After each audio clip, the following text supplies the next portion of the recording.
What's going on out there, YouTube? This is SEL0320 representing JVS. This is my review for Toy Story 4. Now, I'm going to say this, and I left this as a quote. The movie itself is hilariously beautiful and basically unknowingly needed. Like, I really had no need or thought process in my head. It was like, okay, they need to make another Toy Story after the third one, because the third one ended so beautifully and at the same time so sad, and it was kind of like a culmination of everything. And I was like, what more can they really tell with this? If anything, I was thinking, take these characters, fish out of water, put them in the same scenario, age them down, put them on the streaming service for Disney Plus or something like that, right? Unbeknownst to me, that this movie from start to finish was hilarious. It was so many new characters that had their, no pun intended, opportunity to shine in the most amazing way. And even the villains had their own character moments. It probably might be one of some of the best villains of the series, and some of the most amazingly beautiful moments as well, because there's a lot of different dynamics that are going on. It's not just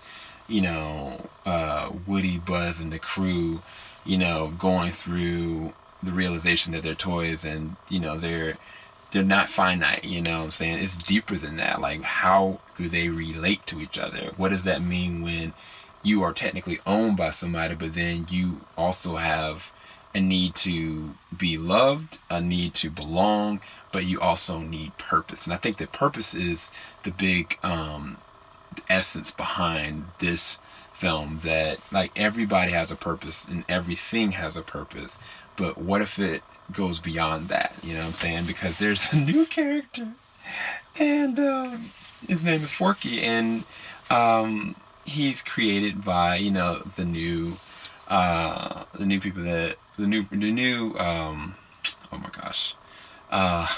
owner of Buzz and the crew, and like he doesn't know who he is, he doesn't know what he is, and it's just a fish out of water situation. But at the same time, Woody is put it upon himself to try to take care of this toy because he knows how much it means to his owner, and the story goes from there. So first off, the cast in this, I'm gonna read off some of the names in the cast. You got Keanu Reeves, you got Christina Hendricks, you've got, of course, Tom Hanks, and of course Tim Allen, Jordan Peele, and you got Key and Peele, Michael Keegan. You got who else? Annie Potts. You got Mel Brooks. You got Betty White and Timothy Dayton. Yes, I'm talking about James Bond himself. And then you got Tony Hale that plays the role of Forky. So I'll just take Forky for instance. Forky is hilarious. He is a scene stealer, and like, it's so interesting that it's kind of like, I guess the best comparison I can have is when Buzz kind of gets his realization that he's a toy, but it's more than that. Like, he really doesn't know what he is, and he's the most funny looking thing, and it's so cute, but at the same time it's not tragic, but I don't know, it's very well done, and the voice acting is top notch in this. And the other thing I'll say before I even talk about the actors and the characterization is the CG.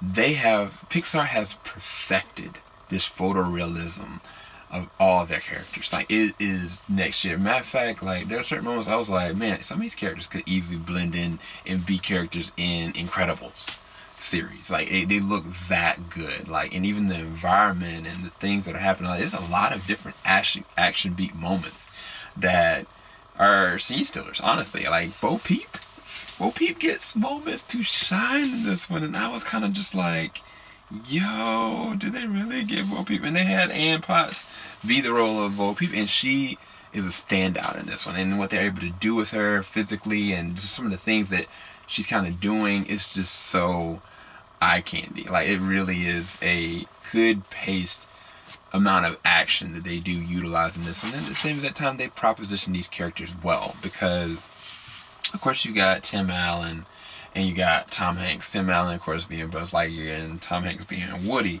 But it's like, these characters now are older. They are vets in the game, but at the same exact time, they're in a fish out of water situation. It's kind of just like, what does it mean? Where are things really going? And I think that's one of the things that I find so fascinating when you start to interact with these new characters. You got Keanu Reeves, this Duke Kaboom, and then you got Christina Hendricks as Gabby, and like Christina Hendricks does a really good job with that character, because I think the thing about Gabby that I will say, this is not any kind of spoilers, is that I genuinely didn't know how to feel about her character throughout the whole entire movie. And I think that is the most fascinating thing, because it's not just like, oh well, you can kind of tell where a person is with their voice. Like, no, I really just couldn't tell.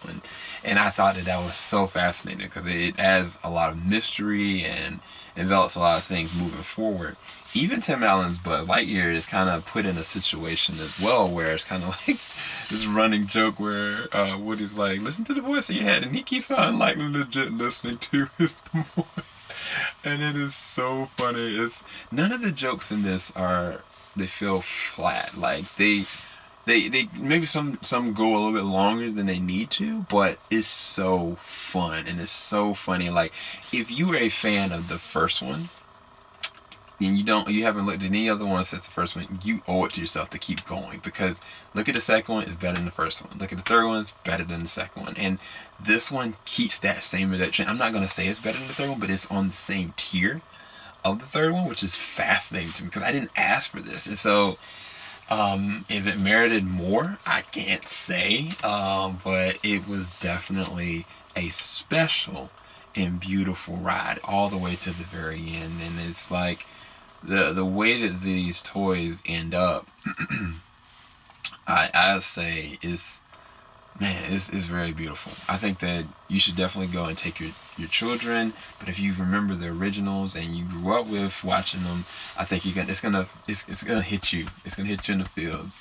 There was one moment towards the third act that I was kind of like, I'm not about to go down this doing it. But I had so much fun with it. I didn't expect it to be that good. I didn't need it. But at the end of the day, it's one of the best movies I've seen this year. I really can't deny it. I don't know if I should even give it a number rating, because I could go between a 10 and a 9. Like, it's really is that good. It really is that funny. It really is that fun. And it doesn't fall flat, and it doesn't lose pace either. Like, it's paced very well. It's edited very well. It feels like they really thought about what the story they wanted to tell, and they did it.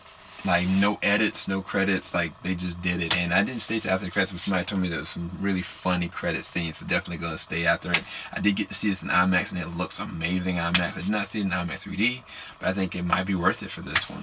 Pixar knows what they're doing. So hopefully you guys enjoyed this review. Hopefully I gave you a little bit more insight behind this movie that nobody asked for, but I think you're gonna really need it to continue this pace, because Pixar, at this point, to me, I've not seen one where they failed in yet. Either way, hope you guys enjoy this review. Keep it locked. JVS, we ain't gonna stop. Have a blessed one, guys. Peace.